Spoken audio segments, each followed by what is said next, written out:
Warren and Phil Peplinski here with Practical Hapkido, and a good friend of mine, Timothy Grant Harrell, is here joining me this morning. We decided to get together and do some training. It's always good. It's a fellow veteran, a fellow Hapkido brother. So it's always a good day when you can find somebody to train with that's as dedicated as he is, and a fellow veteran. That's the awesome part. Awesome. So I thought what we'd do is maybe just do some cross wrists this morning. And have some fun with that. In my curriculum, I got like 13 cross wrists. What do you got in yours? 1, 2, 3, 4, 5, 10. 10. So, there's a number of them. And oftentimes in class, I'll have a student working on a cross wrist technique and they're having difficulty making it work. Because the person they're working with is either taller or shorter than they are. Well, what you got to understand is about half the techniques are going to work with somebody that's taller and bigger than you are, and the other half are going to work with people that are shorter than you. For instance, any technique that I'm going underneath an arm, like this, look at the size difference. Do I really want to try and go under things? No. If he had a technique going under, this would be good for him because look, right? He fits right into it, right? Doesn't have to go down as far. Make sense? So, don't get frustrated if you're working on a technique and you're not getting the best amount of success you'd like to have with it because the person's taller and or shorter than you are, okay? So, one of my favorite ones that I like, and we're going to do these techniques in 3 different ways. This one here is great for this type of size, and quite frankly, when you do the first movement, chances are you might be done anyway. We're going to counter grab here. I'm going to step in, I'm going to blast straight through this jaw, and I'm going to stretch them out like this. After that, I'm going to pull this away from the body briefly, shoot this under, which automatically creates a lock. Add a little motorcycle grip turn here, and then this goes down, this goes up. Simple. Quite honestly, you do this part here, if you did it right, they should be falling down and you should be done. Right? Absolutely. I mean, take that across the jaw. So here, I'll do it again, and you can run it 2-1. Counter grab, step, blast through. Stretch them out. Then instead of hooking under like this in a circle, shoot this, and it locks it immediately. Feels good, doesn't it? Yes. Oh, I know you're good. One thing I want to, before I show one, off of that, the same piggyback. When my hand turns and my fist goes forward, boom, I pull him into the punch. Boom. So now if I have 15 pounds of pressure as my punch and 15 pounds of pressure as my pull, now I have, and I'm not that good at math, but you know, I would say it's probably 30 pounds of pressure. I think you're right. I'm not good at math either, but yeah. I would say.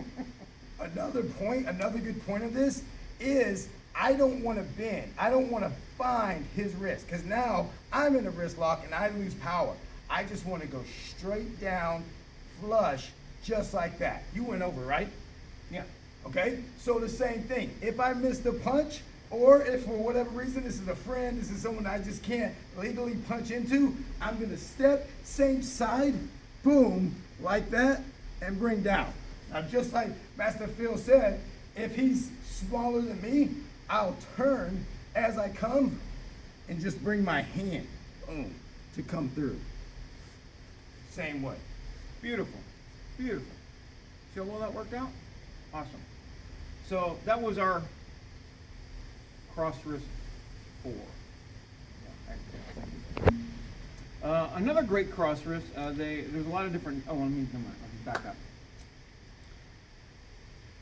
So the way I just did that number 4, with this side, this step, strike through, and then create the arm lock is the book way of doing number 4. So I want my students to do it by the book. Then I want them to have combat variations for the same technique. I don't want anybody, nor should you get pigeonholed into thinking that I only use this technique for a cross wrist. It's ridiculous, right? It'd be foolish. So let's look at other options that I can do that.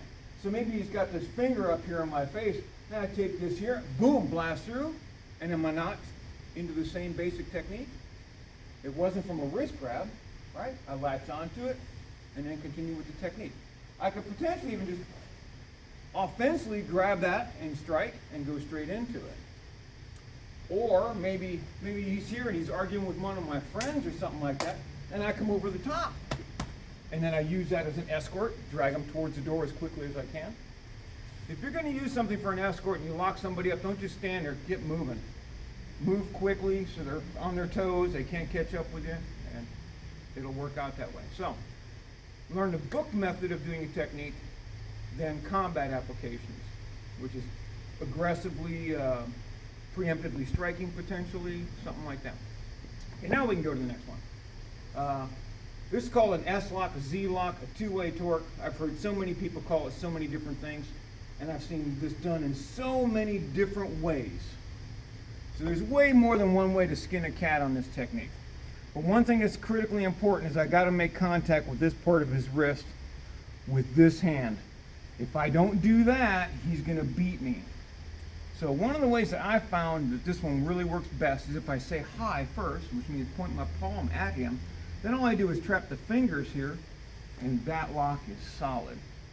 If I want to get extra aggressive with it, instead of coming straight down and in, I in and down and curve towards the back leg, which just adds an additional amount of torque to that thing. And when you do that rapidly and aggressively, you're going to start tearing and damaging things in that wrist. So you've got to really be careful with that. So again, say hi. Oh, you'll also notice I sink my weight, turn my feet to the core immediately. Trap, and then there's the lock. Let's see what he has to input into this. I'm going to do two. I'm going to take the last technique, and then I'm going to do it for this one. But we'll do something again, because I really like that. Once you learn a certain technique, I got told a long time ago, I tried to belittle someone and say all he knew was wrist locks in his Hapkido. And he said, if you have to think that every technique I'm doing is only for a wrist lock, you need to re-examine your Hapkido. Yep. And it was like a gut check. So he's grabbing my shirt, my lapel, if I'm wearing a suit or whatnot. I'm gonna grab my hand, the bottom of my palm, no matter how hard he grabs. And this is something I like to show my guys getting ready for jiu-jitsu tournaments. It's probably illegal in that, but my hand is just gonna push on his thumb. As he comes off, now I can meet it and still do my same techniques and stuff. Same thing. If he grabs, I'll take his thumb, push off, and now I can bring for my same wrist grabs and everything. So whether I'm thinking about a cross hand right here that we did earlier, or snaking over, let's think of it from a grappling side. Oh, I can't pull him off. I can't do anything. I'll take my thumb or my palm, I'll press it on his thumb so he lets go. And then from there, I'll do one of my Hapkido wrist locks that I want to do. And that thumb crunch right there, I don't know about you, man, but it sucks. I don't like it at all. I'm gonna tell a little story. I had Doja and Jihan J use me as a demonstration guy. And every time he showed a wrist lock, no matter what it was, he pulled your thumb back. And then as he talked, he pulsated his speaking in his thumb, his hand. And he doesn't speak English, so saying one sentence takes a long time for that. Yeah. So you got a lot of finger. I got a lot of thumbs, so they do hurt. Now again, you can't have your mentality that this lock is only used for this type of thing. We call it a two-way torque. S-lock, so you'll call it what you want. But you can do that on just about any type of grab or attack that somebody puts you in, and it is vicious and devastating. If it is from a lapel, depending on how he grabs, all I did was flatten this. Now I'm going to use my core, bring his pinky up, and what do I have? I have the same lock. If I want to get evil, I'll bring this in and hook that in. Then I get the same thing. Maybe he grabs from the shoulder. Shoulder grab. Oh, he's going to cross wrist me. So I do the same thing. He uses the same side. I take the hand over the top. Same thing. So no matter where you grab, that one, I found that works on everybody. The bigger, the stronger the person, the more body you have to put into it, but you can accomplish it all day long. Anything else to add on to that one? Let me say one thing. And every time I come here, it blows my mind. This gentleman, his Hapkido, his practical Hapkido, his self-defense, blows my mind. When I was coming up at 19, 20, 21 years old, living in Korea, learning Hapkido, the master or grandmaster didn't speak English, and he didn't want to learn English. And the students that he wanted to explain to me didn't like me, so they didn't take the time of all the finer details like we just went over. So my knowledge of wrist locks, the wrist lock was a little, and I'll be honest, was not there when I left Korea. But my catalog of being able to use different techniques from one to the another made sense. And here's what I mean, okay? Let's take the same one again. He grabs right here. I try to push off, and now I came to here. I learned that, maybe I don't have enough practice and stuff. He starts pulling up, it's just not working. I'm not gonna stay here and get punched in the face because I didn't do it right and I saw it. From right here, I can do the same thing that we did right here from here. I can pull over, my hand is mushing his face, punching, pulling over, and now I can come to another lock. So instead of me, I'm gonna get punched in the face because I'm not doing it right and stuff, I can just, start taking my other techniques. So, same one. I push off, I can't get him to come and stuff. Now from here, I might have to switch. So don't be afraid as you're getting better and better with these techniques to find out how they can transition to the next ones too. Because when you get out onto the street, you're not gonna get tunnel vision, or should I say you don't wanna get tunnel vision. This is my go-to move, and then when it doesn't work, you take a headbutt and a couple of shots. Exactly. That's why, to run along that same idea, if you learn the concept and understand the root of the lock, you have to be able to dynamically flow from one thing to the next. If something ain't working, don't try to sit there and make it work. Flow into what's next, which is usually feeding off of whatever they're feeding you. If I push him, he's gonna pull me. If I pull him, he's gonna push. In fact, we should almost always be doing that with all of our Hapkido techniques, quite honestly. One direction and then the other. Here's a little drill. Try this with somebody. A cross wrist grab here. I'm going to try and roll this up here like that. Don't let me. Now I go here and here, and I go through. Here's what happens. I want to go this way, over the top. I can't, so I go this way, and then I shift and go the other way. The brain, we can't keep up with changing dynamics like that. We feel a push coming in, we start to pull, and then when they change it right away, we can't keep up. So keep that in mind. We used to do that with the S-lock or two-way torque too, and that would work great. All right, one more cross wrist, and then we're going to wrap this video up, and then we're going to get together and do some training on our own. This cross wrist, a lot of my students like to call it the pull choke. Let's come back this way a little bit. I don't like the pull idea. I'm always liking to go in. I like going in. I want to be in close. I want to take away all their tools and all their fighting ability. Counter grab. Big giant step. I'm stepping all the way practically behind him. Here's an arm bar here. I reach here. I hook under the chin. If I'm going to be nice, I'm just going to take this bone into his jaw, create my arm bar here, and just going to rake that. If I'm not going to be nice, I'm going to step in, create my arm bar. I may take it to the trachea here. I may take this to the jaw and start digging into some pressure points here on the jawline and stretch that out. I can stretch him all the way out, get all the way out here if I want. I can stretch him out here, start taking him onto his back, give him a nice strike, conceptor vessel or solar plexus, open hand palm on his way down, drop him right onto the floor right there. We call that a pull choke. It's a fun technique. You can have a lot of fun.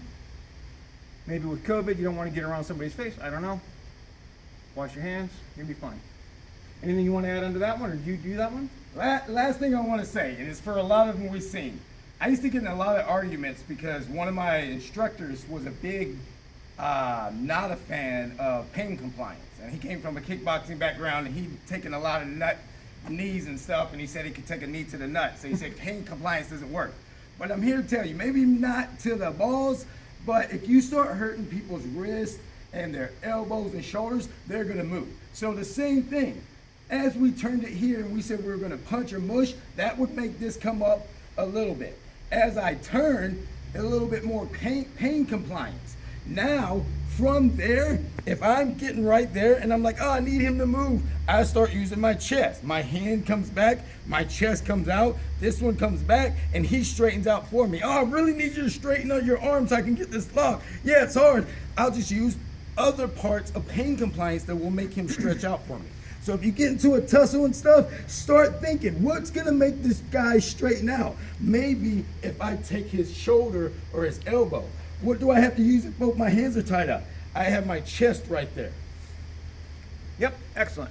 And I'd like to go ahead and highlight something there he's doing so you can understand some science behind what he's doing. What he's creating is a cross-body motor reflex. Oh, God, that's a hell of a statement. My mother went to college. What's that mean? Well, with this arm bar, he's turning this way a little bit. When I do this, what happened to the other side of his body? It took it away. So the application of locking and threatening this joint created a cross-body motor reflex which took the other side out of the fight. It's his body wanting to survive. That's called a body alarm reaction. It's doing what it can. It's got to do this. It's trying to take pressure off. Oh, I want to save this. I like this elbow. It's one of my favorite. So it's a cross-body motor reflex, and it comes all down to this. You just zoom in on that just real quick. This last thing. Body alarm response, body alarm reaction, body's automatic response. You can call it whatever you want. So, there you go. Glad to spend time with you this morning. My good friend Timothy Grant Harrell. Practical Hapkido. Hope to see you on the flip side. Train hard, train smart.